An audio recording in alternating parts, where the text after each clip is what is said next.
জন্য দোয়া করেছেন এবং মহান আল্লাহ তাআলার অশেষ রহমতে উনি আগের থেকে অনেক সুস্থ।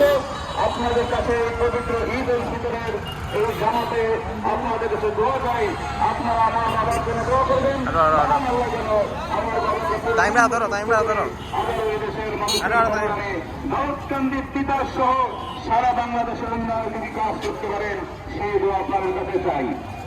আর গত 5ই আগস্টের পূর্বে যারা এই সংবিধানী ছাত্র আন্দোলনে যারা এই ব্রিটিশ বাদশাহী সেই সরকারের প্রধান আন্দোলনে যারা রাজপথ থেকে তারা রক্ত ছেড়ে দিয়ে যারা এই অভ্যুত্থানকে সফল করেছেন, সেই সকল শহীদের রোহের মাফরাত কামনা করে আমাদের দলের চেয়ারপারসন দেশের বেগম খালেদা জিয়া, আমাদের দলের ভারপ্রাপ্ত চেয়ারম্যান আগামী দিনের যে নেতৃত্ব দেবেন জনাব তারেক রহমান এবং বীর মুক্তিযোদ্ধা ডক্টর মানবতা মোশাররফ সাহেবের পক্ষ থেকে সকলকে ঈদের শুভেচ্ছা জানিয়ে আমার বক্তব্য শেষ করছি। আল্লাহ হাফেজ। আসসালামু আলাইকুম ওয়া রাহমাতুল্লাহি ওয়া বারাকাতুহু।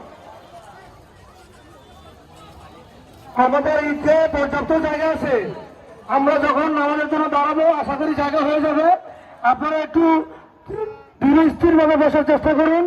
আর মহিলাদের জায়গা, মহিলাদের এখানে যাওয়ার জন্য আমরা পুরুষরা জায়গাটা দখল করে রাখছি, দয়া করে রাস্তাটা ছেড়ে দেই। আরেকটা অনুরোধ হচ্ছে আমাদের ফিলিস্তিনি ভাই বোনদের জন্য, গাজার ভাই বোনদের জন্য আপনারা সবাই মন খুলে দোয়া করার জন্য আহ্বান জানাচ্ছি। আসসালামু আলাইকুম। সম্মানিত আজকের এই ঈদগাহ কমপ্লেক্সের সম্মানিত সভাপতি Junayed Chowdhury, officer in charge Daudkandi model থানা।